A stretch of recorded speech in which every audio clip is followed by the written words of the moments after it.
What's up, guys? Again here with FalTac. I am building a pretty basic OWB holster today, which is actually nice. It's out of the norm because it's simple and effective. So, still battling a cold. This holster is for a CZ P07, right? Now, it's going to be fitted with a Tech-Lock wheel, which, if you're not familiar with it, these wheels can mount in. And if you see this whole bunch of teeth around the circumference, then what it allows you to do is hit a button, unlock it, and you can rotate 360 degrees, so you can put it at any cant, any direction you want to have it. So if you want to have the holster on your hip, you could adjust cant to FBI cant, negative cant. You could do cross draw. You could put it on your chest. You can rotate it to any which direction you want. That's obviously safe and comfortable for you. Awesome setup. Now, no bells and whistles, no nothing. So I already have it blocked out. It's just a regular small T blocking on the P07. Now, this is a right-handed outside the waistband holster, but it's a custom image. So I already got it printed, so let's set it up, let's form it, and get it out there. So since this is a P07 and we are doing a custom image on it, this custom image is the Tennessee Volunteer T. And it looks like a T. I'll put a picture on here. But the T itself is going to be orange, so there's two ways to go about this. We could do white Kydex and have sublimation of an orange tee with a black background, but the inside of the holster is going to be white. So generally when you're doing sublimation, the lightest color of the image that's going on it is the color of the Kydex. So this is specific that the tee needs to be orange. So why not do it on Hunter Orange? So I have it printed with black background with the Tennessee Volunteer T right here. Now, if you notice, it's white. Well, when you do sublimation, sublimation cannot print white. So white would be the lightest color. So we'd print it on white. It would show up white. So if I do this T as white, whatever is the background color is the color that that T is going to be, right? Pretty simple. So the dilemma that I had with doing this is on the computer, I'm looking at it and I'm like, do I really want the T to be really big and kind of gaudy? Or do I think it would look better small and on the end of the firearm? So I did both. And honestly, I'm not liking the big one. So I'm hoping I'm making the right decision. So if, Jeremy, if you don't like the smaller one, I'll remake it for the bigger one. It doesn't bother me. But I think the big one's too gaudy. So here we have the big one.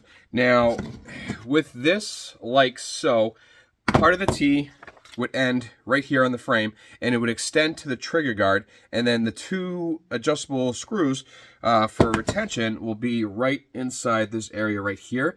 And it would look good, but looking straight on, you could tell that it'd be wavy and it'd be kind of odd. So I resized it and reprinted it because I'm really thinking that being the size of the end of the firearm, the frame and the slide, I think it's going to look better. So I'm going to go ahead and do it the smaller version because I think that's going to be nicer. So let's go ahead and do that.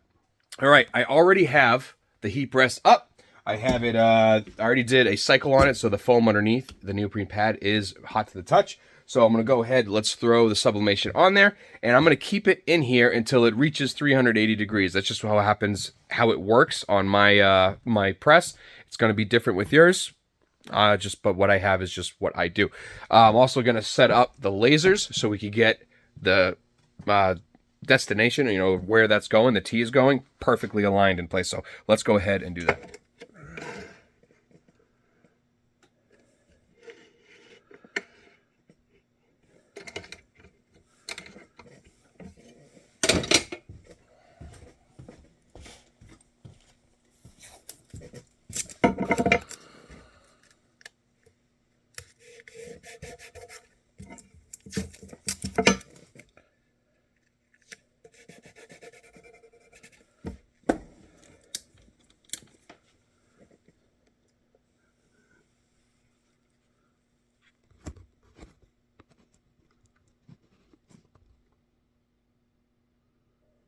Probably throw it right there.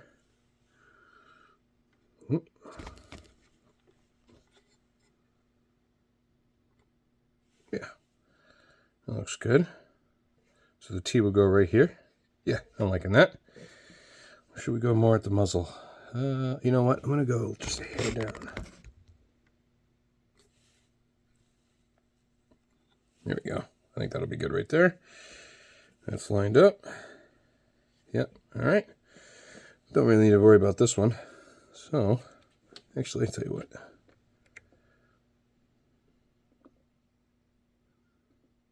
There we go. Now it's a waiting game.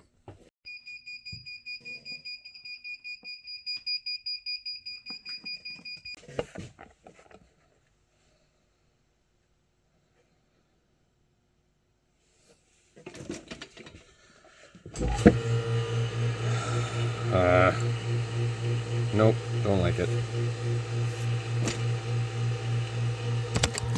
Don't like it. So you probably could tell I wasn't happy with the way that transferred.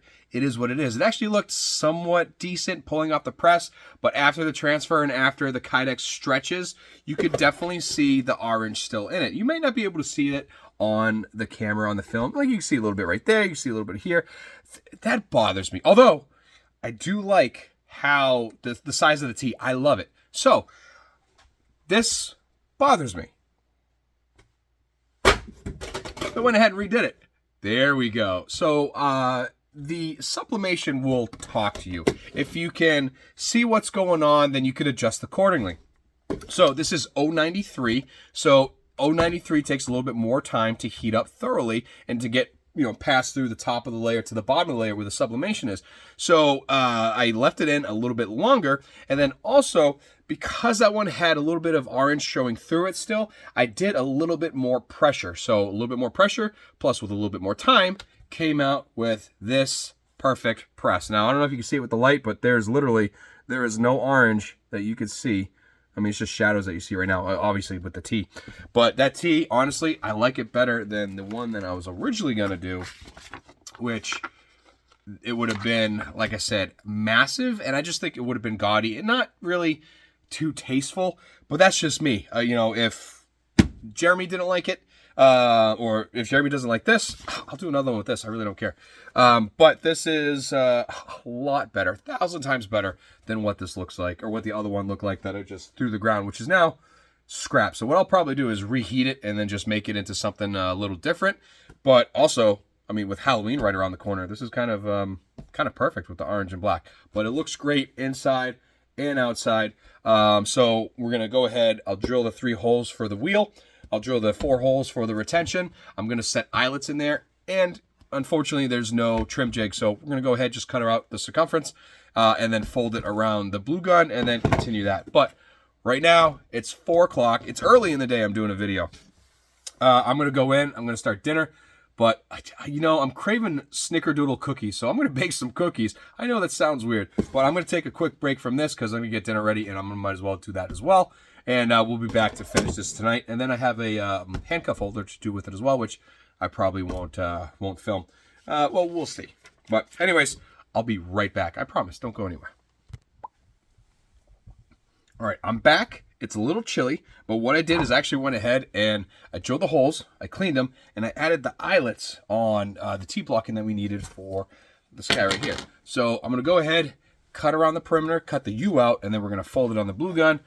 Do, you know, trace out the shape that we want and then get this going. I think this is going to look pretty hot.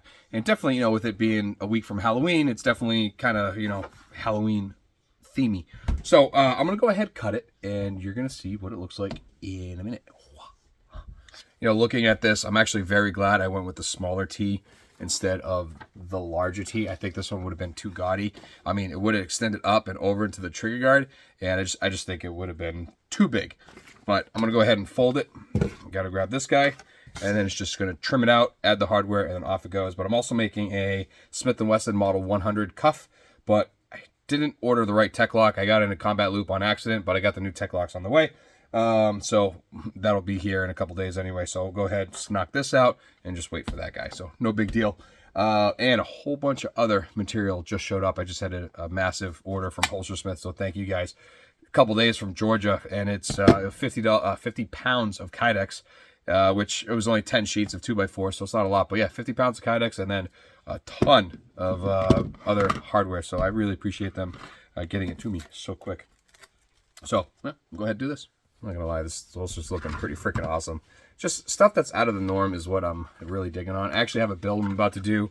It's an HK Mark 23, It's going to be full Halo theme, level 2, outside the waistband. It's going to be pretty sweet. I just have to find the right image to go on it, so we'll see how that goes. I do have the white in already, because I figured I'm going to have to print on white, so we'll see. But let's go ahead and mark this up and cut it to the shape that we want, as I got 4 dogs walking around here smelling everything. Anyways, let's do that.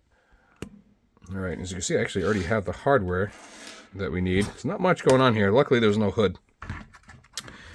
But I like to come parallel to the trigger guard, pop up, and then right in front, angle it right there. Now, a lot of reasons, actually the biggest reason why I angle it right here is if it's straight out, it creates a hot spot on your leg or wherever you're carrying it if it's inside the waistband. So I do the same thing for outside and inside, but if you don't have that, it creates a hot spot on your body. So let's get this right here. It's going to be fine. So the chamber starts right around there.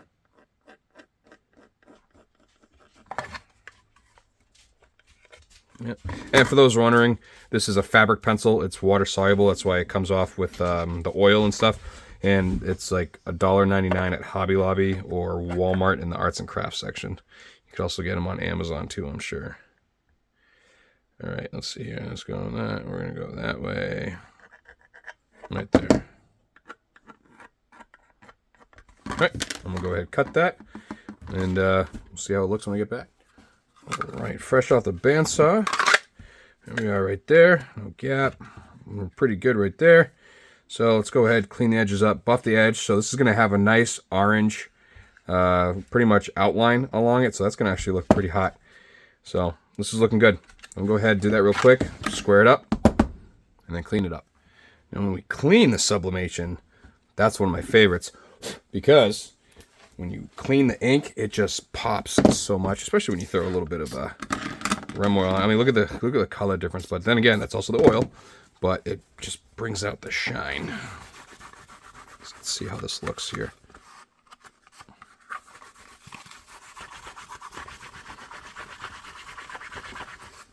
Oh yeah, a couple sharp edges here after the buffing process. Get those off. There we go. That looks freaking awesome. All right, get in there, pretty good. All right, look at that. All right, so let's get some hardware on here. I'm gonna start off with this because it's so much easier to do it when it's open. So let's get these are 1/2 inch, and these are 3/8, I believe.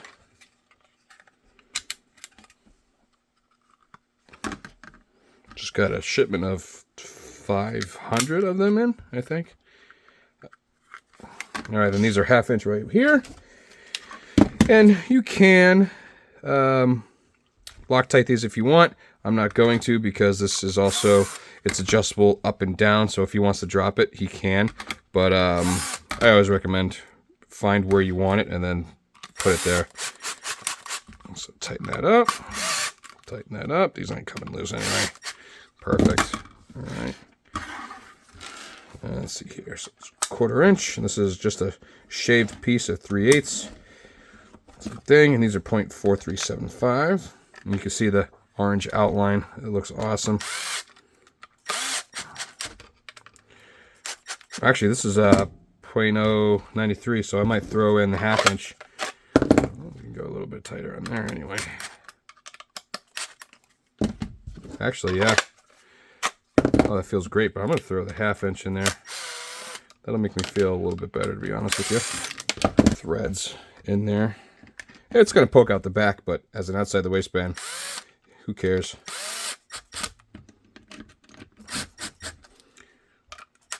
All right.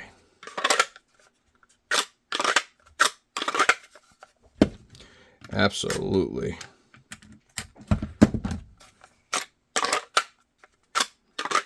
Oh yeah, that's great. That looks absolutely killer, the way that is. Oh yeah, I'm digging that. So here's an outside the waistband. You see, not sticking out terribly much. It's not going to get caught on anything underneath. A little piece of crap in there I got to get out. But that looks absolutely killer. And I think this was the right decision because, I mean, can you think of having this massive guy on there? So I think that was the right decision. The only other thing that I think would look cool is if we did like a topographic map or something like that and had this just still encased right in the center of it. I think that would be cool too. But regardless, this looks pretty awesome, especially with the outline of the Hunter Orange as well. And then you got your Tech-Lock wheel. That looks, I'm super happy with that. Yeah, guys, this holster came out great. I love the color combination. Not really a fan of orange, but orange and black, that looks awesome. And again, nice Halloween theme with Halloween being next week. But this is pretty epic. So again, this is a CZ P07. And here we are right there with the Tech-Lock wheel.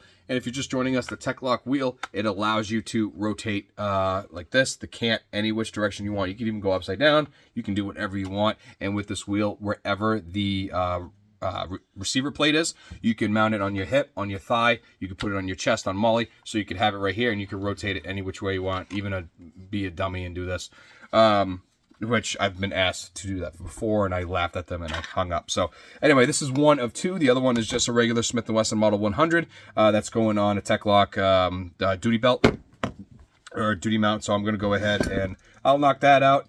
But for now, I have one more holster that I got in me that I'm going to do.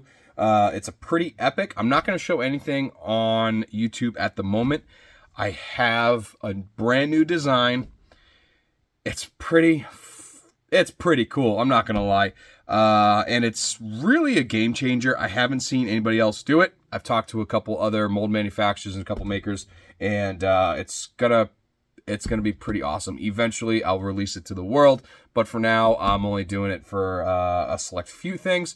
But when I release it, everything, I'm going to have my own line of molds, and I'm going to start off with like the Glock 19 and move on from there, just some really popular stuff. And it's working so far. So I've done 2 successfully, and I am pretty stoked, actually 3, so I'm pretty stoked about it, but that's going to be a video for another day. So I am going to move on from there. It's 9:30, actually it's almost 10 o'clock, it's quarter of Thursday night. I got a lot to do. I'm going to get this video out to you guys. I have to program a job tonight and CNC it tomorrow for a show on Saturday, because I got a lot of stuff to do and I don't like to say no to people. So, but on that note, it's a little chilly in here. I may grab some hot chocolate. And I'm moving on to the next one. So huge shout out to Holstersmith and Knife Kits. They provided all of this material for this build, the blue gun, the hardware, everything. And this is just absolutely gorgeous. And I hope, Jeremy, I hope you enjoy it, my friend. And the fact that you live in Florida too, instead of Tennessee, you got the Tennessee tea. You must bring back some memories for you. But on that note, I got a lot to do, no time to do it. I love you guys. I appreciate all the support, the views. We're almost at like 2 million views, which is pretty epic, and approaching 16,000 subs. So thank you guys on that one. Wouldn't be where I am without you or Holstersmith. So I will see you on the next one. Keep moving forward. I love you. Bye.